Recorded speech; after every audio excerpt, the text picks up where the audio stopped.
নাম তার ছোট সাজ্জাদ। ছোট নাম হলেও বড় আতঙ্কের কারণ এই নগরবাসীর কাছে। সে মূলত একজন শীর্ষ সন্ত্রাসী। গতকাল ঢাকার বসুন্ধরা সিটিতে শপিং মলে ঈদের কেনাকাটা করতে গিয়ে তাকে গ্রেপ্তার করেছে পুলিশ। মূলত চট্টগ্রামের হাটহাজারী, চট্টগ্রাম নগরীর চাঁদগাঁও, বায়েজিদ এইসব এলাকার মধ্যে মূর্তিমান একটি আতঙ্কের নাম ছিল এই ছোট সাজ্জাদ। এই এলাকাগুলোর মধ্যে সে এমন কোনো কাজ নেই যা সে করেনি।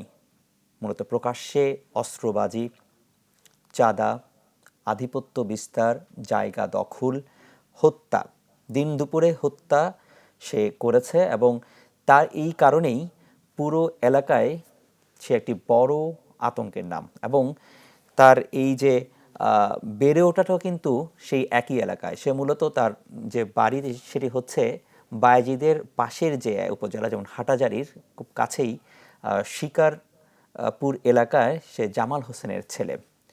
কিন্তু তার যে বেড়ে ওঠা, সেখানে সে কোনো পারিবারিক যে শিক্ষা বা পরিবারের যে শাসন, সে কখনই সেটি বেড়ে ওঠেনি। তার বাবা মা ছাড়াই সে আসলে বেড়ে উঠছে। সে বেড়ে উঠেছে মূলত দাদির কাছে, যে কারণে তাকে ছোটবেলা থেকেই বলা হতো বুড়ির নাতি হিসেবে।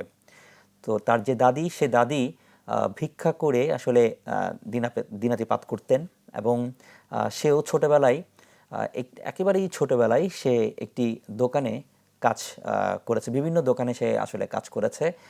সে মুরগির দোকানে কাজ করেছে। সেখানে সে আসলে বিভিন্ন সময় মুরগি জবাই করত। তো ওই সময়টার মধ্যে তার মধ্যে একটা অপরাধ প্রবণতাটা আসলে দেখা দেয়। বিশেষ করে সে চুরি, ছিনতাই বা বিভিন্ন যে অপরাধগুলো, কাজগুলো তখন ছোটবেলায় সে করত, এর মধ্যে তার যে অপরাধ প্রবণতা, সেটি কিন্তু আমরা তখনই দেখেছে বা স্থানীয়রা সেটি জানিয়েছে। এর পরবর্তীতে সে যখন একটু কিশোর বয়স হলো, তখনই সে বিভিন্ন অপরাধ কর্মকাণ্ড এবং বিশেষ করে হিজড়াদের সাথে তার ওঠা বসা বা বেড়ে ওঠা। তো এই সময় ওই এলাকায় যে হিজড়া সম্প্রদায়টা ছিল, সেখানে বেশ কিছু তৃতীয় লিঙ্গের আসলে এই মানুষগুলো বিভিন্ন অপরাধ কর্মকাণ্ডের সাথে আসলে তারা জড়িয়ে ছিল এবং সেও সেই অপরাধের সাথে ধীরে ধীরে যুক্ত হতে থাকে। এক পর্যায়ে সে বেপরোয়া হয়ে ওঠে এবং সেই তার যে বেপরোয়া আচরণ, সেটি আসলে চোখে পড়ে আরেক শীর্ষ সন্ত্রাসী সাজ্জাদ হোসেন খান, যিনি দুবাইতে বা বিদেশে পালিয়ে রয়েছেন। তো তার চোখে পড়ার পরেই তাকে আসলে তার হাত ধরেই এই ছোট সাজ্জাদের উত্থান, অপরাধ জগতে প্রবেশ এবং এরপরেই তার হাতে যখন অস্ত্র চলে যায়, তখন সে এই ছোট সাজ্জাদকে দিয়েই বড় সাজ্জাদ নানা রকম চাঁদাবাজি, হত্যা, হুমকি বা এই ধরনের নানা কাজে তাকে আসলে সম্পৃক্ততা করে। আস্তে আস্তে সে এই অপরাধ জগতে প্রবেশ করে এবং ধীরে ধীরে সে নিজেও একটি বাহিনী তৈরি করে, 15 থেকে 20 জনের একটি বাহিনী তৈরি করে, যাদের কাছে নানা রকম যে অস্ত্র কিন্তু তাদের কাছে রয়েছে। যেটি আসলে আজকে পুলিশ কমিশনার বলেছেন যে বিভিন্ন সিসিটিভি ক্যামেরা থেকে শুরু করে তার যে চিত্রগুলো ছিল বা তার যে অপরাধের যে চিত্রগুলো যখন পুলিশের কাছে এসে, তখনই দেখা গেছে যে নানা রকম অস্ত্র হাতে, ভয়ঙ্কর ভয়ঙ্কর যে অস্ত্র, সেই অস্ত্র হাতে তাকে দেখা গেছে এবং বিভিন্ন জায়গাগুলোতে গিয়ে সে চাঁদাবাজি এবং অন্যান্য যে হুমকি, আধিপত্য বিস্তার, কোনো একটি জায়গা দখল, এই ধরনের নানা কর্মকাণ্ডের মধ্যে আসলে তাকে দেখা গেছে। আজকে পুলিশ কমিশনার সেটি বলেছেন। 5 আগস্টের পরে আসলে সে বেপরোয়া হয়, বিভিন্ন জায়গায় হামলা করে এবং এর পরপরই একটি ডাবল মার্ডার করে এই অক্সিজেন এলাকায়, কুয়েশ এলাকায়, বায়েজিদ থানাধীন। এর পরপরই সে আরেকটি চাঁদগাঁওতে আরেকটি হত্যাকাণ্ড সে করে, তাহসিন হত্যা।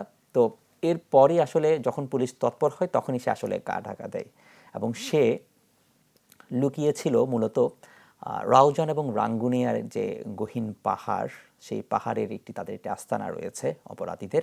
সেখান থেকে সে বসে বসে আসলে যে অপরাধ কার্যক্রম, সেগুলো আসলে পরিচালিত করতো। চাঁদা যে আদায়, সেটি কিন্তু তারা আসলে পরিচালিত করতো।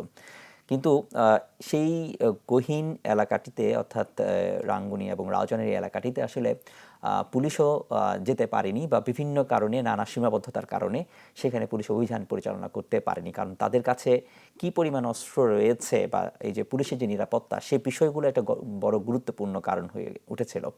এবং ওই এলাকাটাকে যেহেতু এর মধ্যে পুলিশের যে কর্মকর্তারা তাদের যে রদবদল, সে কারণে তারা ওই এলাকাটাকে খুব ভালোভাবে আসলে ম্যাপিং করতে পারছিল না, যে কারণে সেখানে অভিযান চালানোটা কিছুটা আসলে দূর হচ্ছিল। তো অবশেষে তাকে যে নজরদারি, সে নজরদারির মধ্যে আসলে রাখা হয়েছিল এবং নজরদারির কারণে পরবর্তীতে সে গতকালকে রাতেই ঢাকায় বসুন্ধরায় সে গ্রেপ্তার হয়। সে ফেসবুকে এসেও কিন্তু পুলিশের ওসিকেও হত্যা হুমকি দিয়েছে। কতটা দুঃসাহসিক আচরণ করলে বা কতটা বেপরোয়া বা কতটা দুর্ধর্ষ হলে সে এই ধরনের কাজ করতো, তাকে এর আগেও বেশ কয়েকবার ধরার জন্য অভিযান পরিচালনা করে পুলিশ। মূলত সে বিভিন্ন সময় ওই আস্তানা থেকে সে মাঝের মধ্যে এসে নগরীতে সে চলাফেরা করতো, যে তথ্যগুলো আমরা আসলে স্থানীয়দের কাছে বা বিভিন্ন তথ্যের সূত্র আমরা জেনেছি। সে মাঝে মধ্যে সে আসতো, অল্প কিছু সময়ের মধ্যে এসে সে আবার তার যে কাজ, যে মিশন, সে মিশন শেষ করে সে আবার চলে যেত।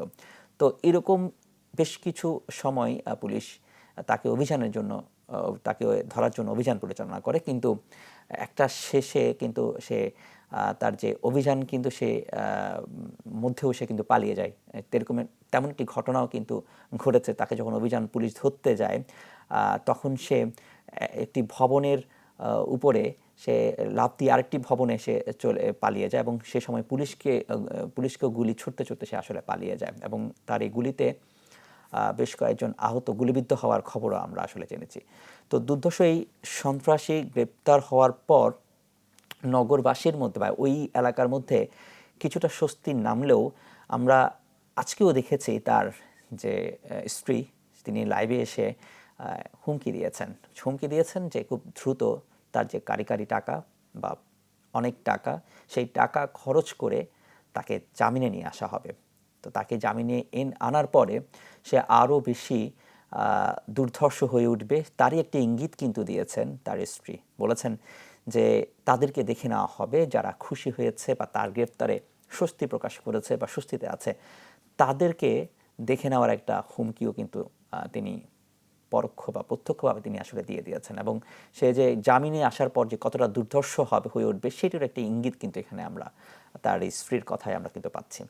তো যেটি বলা চলে যে পুলিশ কমিশনারও তাদের বা পুলিশ প্রশাসনও তার যে এই গ্রেপ্তার এবং তাকে গ্রেপ্তারের পরবর্তী যে কার্যক্রম, আইনি কার্যক্রম, বিশেষ করে যে নথিগুলো রাখা বা তার যে অপরাধ পেপার ওয়ার্কগুলো করা, সেগুলো কিন্তু খুব সুচারুরূপে করার জন্য নির্দেশ দিয়ে দিয়েছেন। কেননা কোনোভাবে কোনো ফাঁক-ফোকরে যেন সে খুব দ্রুত জামিন না পায় এবং তার যে অপরাধ, সে অপরাধের যেন শাস্তি হয়, সেই শাস্তিটুকু যেন নিশ্চিত করা হয়, সেই কথাটাই কিন্তু জানিয়েছেন পুলিশ প্রশাসন। এবং পুলিশ প্রশাসন বলছেন যে অপরাধকে শুধু গ্রেপ্তারের মধ্যেই সীমাবদ্ধ নয়, তাকে সেই আসামিকে গ্রেপ্তার করার পরবর্তীতে তাকে বিচারের কাঠগড়ায় দাঁড়ানোর পাশাপাশি বিচারটিও যেন সুষ্ঠুভাবে হয় এবং যারা নিরপরাধ ব্যক্তি বা ভুক্তভোগী তারা যেন বিচারটুকু পান, সেটি নিশ্চিত করার জন্যই আসলে পুলিশ প্রশাসন সেটি কাজ করবে। বাকিটুকু বিচার ব্যবস্থা বা সেটি রয়েছে। সাজ্জাদকে গ্রেপ্তারের মধ্য দিয়েই যে অপরাধের এই কার্যক্রম সেটি কিন্তু শেষ হয়ে যায়নি। তার যে বাহিনীগুলো রয়েছে, যার সহযোগীগুলো রয়েছে 15 থেকে 20 জন, তাদেরকেও আইনের আওতায় আনতে হবে। একই সাথে তার যে অস্ত্রগুলো রয়েছে, ভারী যে অস্ত্রগুলো রয়েছে, সেগুলোকেও নিয়ন্ত্রণ করতে হবে। আর একই পাশে সন্ত্রাসী যে কার্যক্রম সাজ্জাদ ছাড়াও আরও যারা রয়েছে ওই এলাকাটার মধ্যে, তাদেরকেও আইনের আওতায় এনে নগরবাসীকে স্বস্তি দিতে হবে। নগরবাসীর প্রত্যাশা যে পুলিশ প্রশাসন সেই কাজটুকু সুচারুরূপে করবেন এবং নগরবাসীকে একটি স্বস্তি দিবেন।